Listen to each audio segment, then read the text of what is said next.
Good morning students. In the previous lecture we have discussed kinetic energy. Now today we discuss work done by variable force. Work done by variable force अगर हमें find out करना है, इसके पहले हम पढ़ चुके हैं work done by constant force.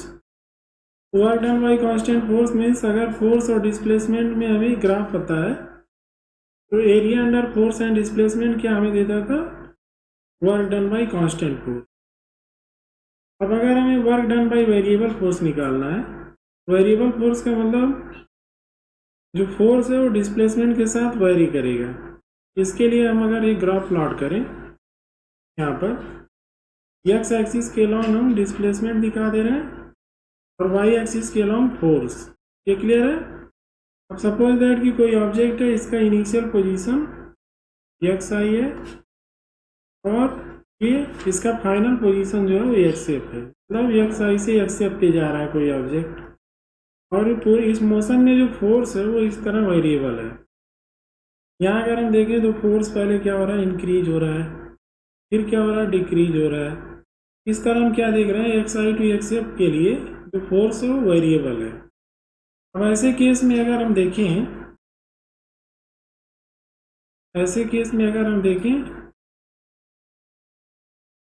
यहाँ पे जो फोर्स है वो डिस्टेंस डिस्प्लेसमेंट के साथ वेरी कर रहा है, इसलिए इसको हम एफ एक्स लिख दे रहे हैं. पहले डिपेंड ऑन एक्स. यहाँ पे अगर हम देखें तो कोई रेगुलर शेप नहीं बन रहा है.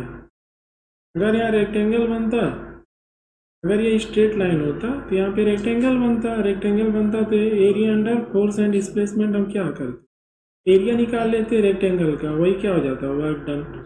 लेकिन यहाँ पे जो हम क्या देख रहे हैं कि इरेगुलर शेप बन रहा है.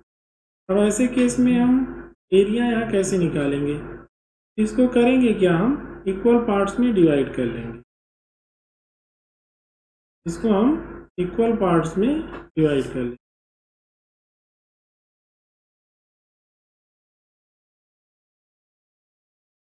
इस तरह हम डिवाइड कर लेंगे.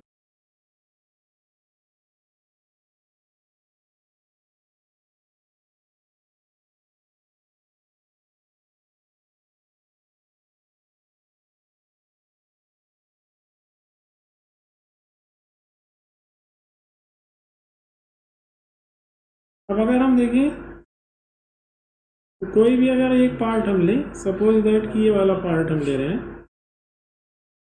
तो यहाँ देखें अगर हम सपोज दैट कि ये जो डिस्प्लेसमेंट है यहाँ से यहाँ तक, ये डेल्टा एक्स है. इक्वल पार्ट में हम डिवाइड किए हैं इसको. सपोज दैट कि कोई एक पार्ट हम ले रहे हैं, सपोज दैट ये वाला पार्ट हम ले रहे हैं. यहाँ पे हम क्या देख रहे हैं, यहाँ से यहाँ तक जो डिस्प्लेसमेंट है वो डेल्टा एक्स है.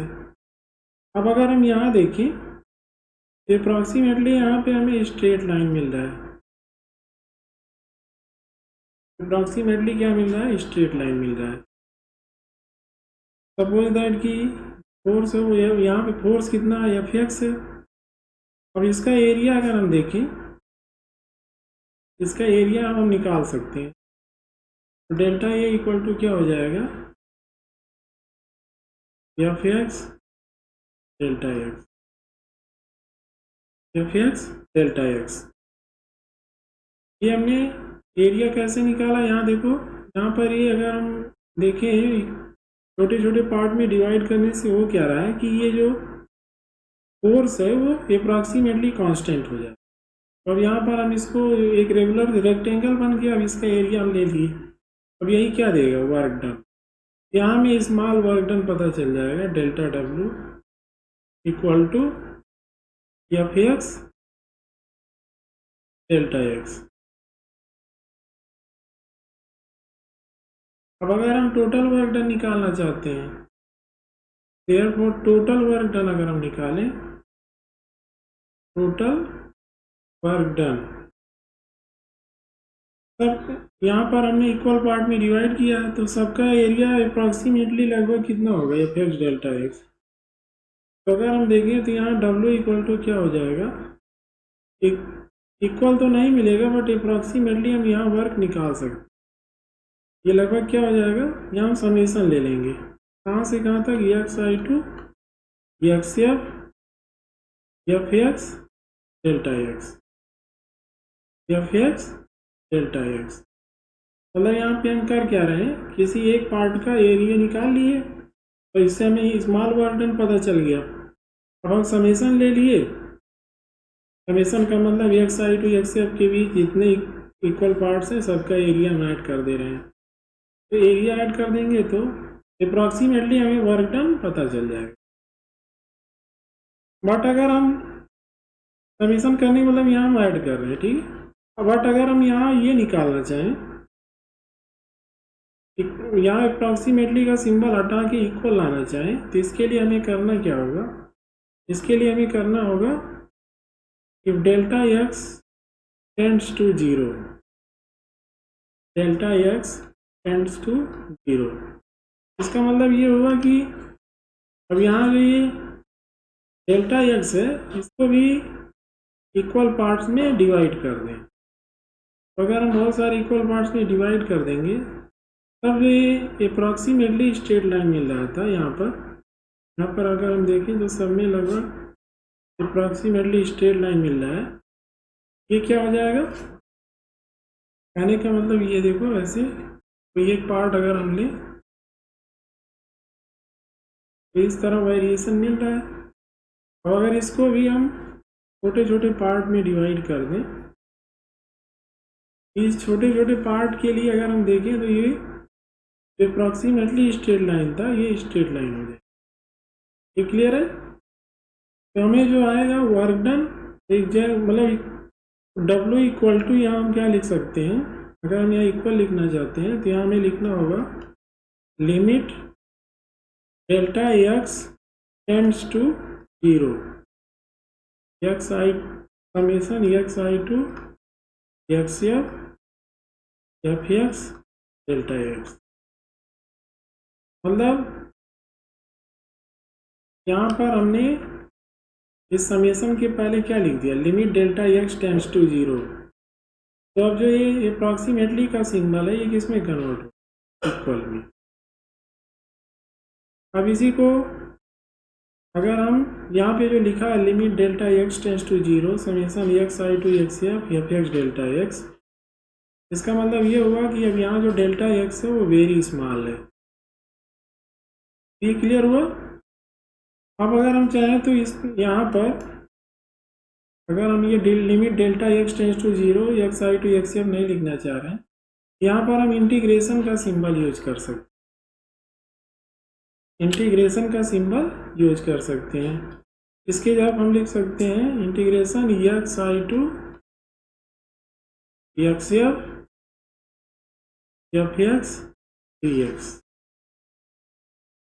यहाँ जो इंटीग्रेशन का सिंबल हम लेते हैं ये समेसन का यस होता है। समेसन में यस जो है तो अगर हम ऐसे यस को अगर हम ऐसे स्ट्रेच कर दें, ये जो सिंबल बनेगा यही क्या है, इंटीग्रेशन का सिंबल।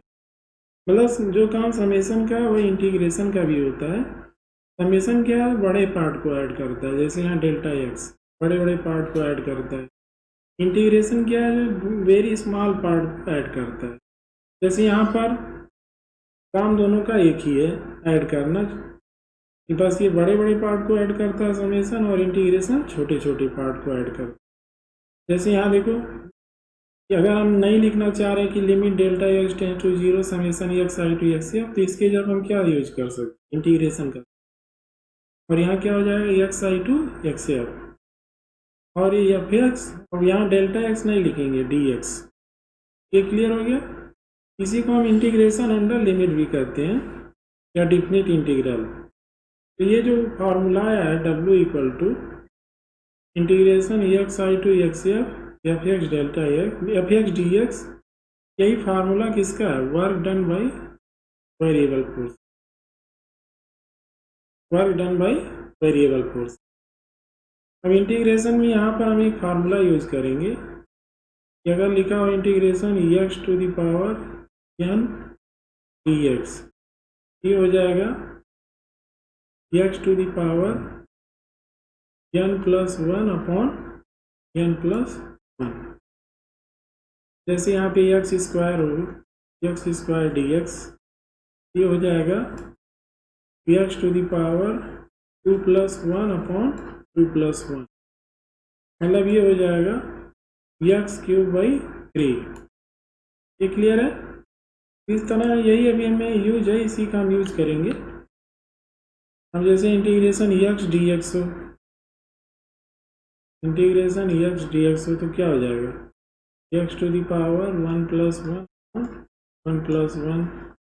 और ये क्या हो जाएगा x²/2। यहाँ पे पावर 1 है, x to the power n+1/n+1। अब इंटीग्रेशन अंडर लिमिट होता है, जैसे यहाँ पे अगर हम लिमिट दे दें, यहाँ लिख दें 2, लोअर लिमिट 2 और अपर लिमिट 4, और यहाँ लिख दें x dx, ये हो जाएगा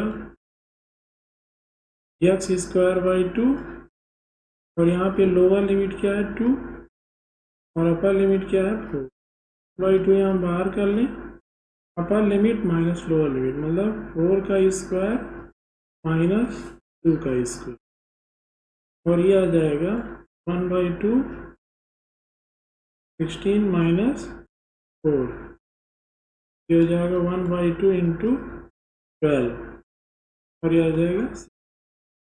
इस तरह हम सॉल्व करेंगे। जैसे इस पर एक क्वेश्चन है, क्वेश्चन ये है कि ये फोर्स F = 2x + 5, यहाँ F की जो वैल्यू गिवन है ये 2x + 5 है। Acts on a particle, find the work done by the force during the displacement of the particle from x = 0 to x = 2 metre, given that force is in newton. यहाँ मतलब work done by variable force निकालना, क्या हो जाएगा formula xi to xf, initial position क्या है 0, final position क्या है 2 और f dx, क्या हो जाएगा 0 to 2, f की वैल्यू क्या है 2x + 5 dx हो जाएगा, ये आ जाएगा